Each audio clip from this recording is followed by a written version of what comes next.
Newly retrieved voicemails from Hunter Biden's infamous laptop show Joe Biden called his son back in 2018 to discuss Hunter's business interests in China. It suggests President Biden did, in fact, speak with Hunter about his foreign dealings despite his denial. Here's a headline from the New York Post columnist Miranda Devine. Why Hunter's dealings with China aren't a big fat nothing for his president father. Miranda Devine, she joins us now. She's, of course, a Fox News contributor. It's good to have you. The New York Post cover is family business, of course, as we just said.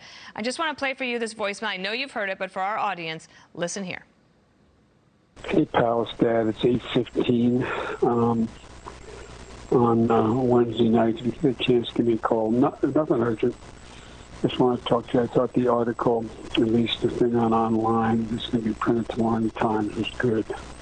I think it's clear. What was the article about, Miranda?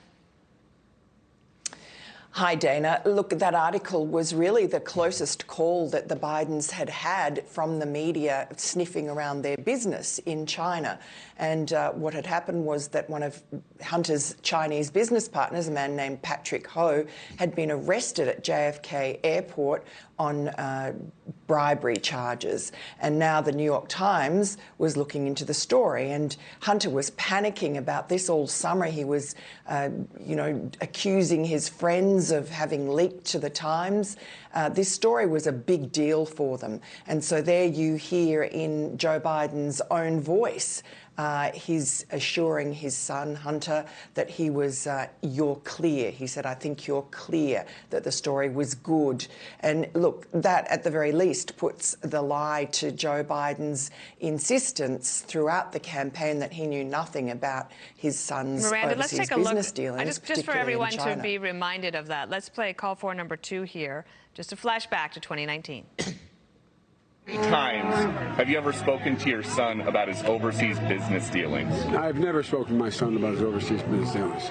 I have never discussed with my son or my brother or anyone else anything having to do with their businesses, period. Last night on The Five, Greg Gutfeld said he might have been the first father in the history of the world to never show an interest in his son's work.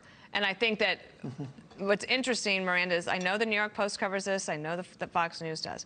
Is this getting any other wider coverage for people to at least make a decision and discern a judgment on what we have here?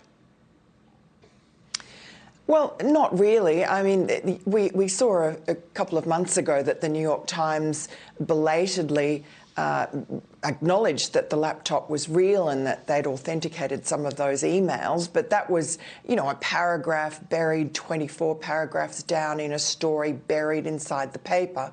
And it was really just a sort of a backside covering operation, because we know that Hunter Biden's been under investigation with this Delaware US attorney. This grand jury has been subpoenaing his former business partners, his former lovers, and they wanted to be ahead of the story when it broke so that their readers didn't suddenly cotton on to the fact that their organ of choice has kept them in the dark on one of the most consequential stories in politics in America in recent memory. Thank you, Miranda. Thanks for being here today. We'll stay in touch with you as this, no doubt, will continue to develop.